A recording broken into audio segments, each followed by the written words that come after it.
Hello everyone, welcome to the Elliott Wave Forex.com YouTube channel. My name is Henry and today is Friday, June the 7th, 2019. The time is 2:30 a.m. GMT.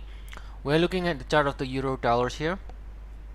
Now euro dollars has been quite sideways for many months now, and this is our update since since a long time. I think the last updated charts in the euro here. Now we can see right here this pullback to 1.11. Okay, we label that as wave 1, but regardless with what count this is, I think the key takeaway here is that since we bottom at 111, okay, euro dollars has been rallying, and the rally looks to be a 5 waves, right? So 1, 2, 3, 4, and then 5, and I think we might get an overlap here, but that is all right in a diagonal. This high here 112.15, and this low here is 112. A lot of beginner waivers, right? They always get confused. Why is wave 4 overlapping with wave 1? I got that question a lot of times, and that is fine as far as it is a diagonal, right? A diagonal can happen within wave A or wave C of an ABC zigzag. It can also happen within wave 1 or wave 5 in an impulse. So now this can be a diagonal here, or if you don't like diagonal, this can also become a double zigzag, in which you got a ABC here. I think both have the same sort of conclusion, whether you want to call it as a diagonal or whether you want to call it like this. It will have the same conclusion.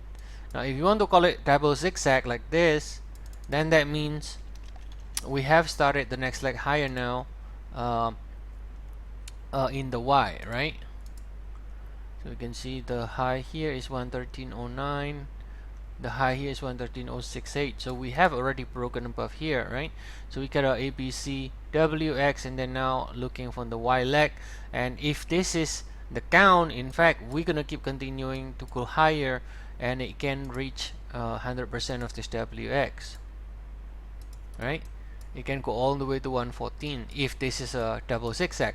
But if it is not a double zigzag and it is in fact a 5 wave diagonal like what we are proposing here, so that means it's the same sort of implication, right? We're gonna see more upside, same implication. The only difference is that this decline or this correction here is going to be correcting this entire 5 waves, right? That will be if it is a 5 waves. Since we ended the 5 waves here, right?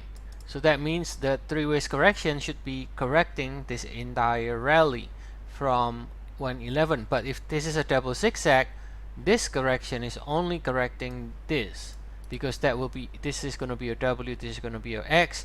So this correction is only correcting this and then going to go higher. So that's the only difference, but the implication still remains the same, since we do have a 5 waves or a 5 swing sequence here. As far as it stays above 111, there is a good chance that the euro is going to see more upside again.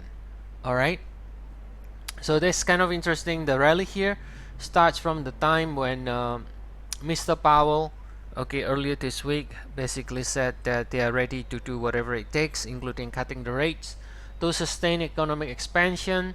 Also, he's saying about the quantitative easing and zero interest rate policy, all those unconventional tools. He said those should be conventional because they will be used again sometimes in the future during a recession. So eventually, basically he's setting up a condition, or sort of like giving a hint that they might be looking to cut the rate because of the trade war and because of basically the current situation, things like that. So there you go, guys, with the update for today. And if you enjoy this video or analysis, you can always join our service. We have 14 days free trial, and the link is provided in the description of the video. And then you can also subscribe and like this video Otherwise, I'll see you all again next week and wish you all have a nice weekend.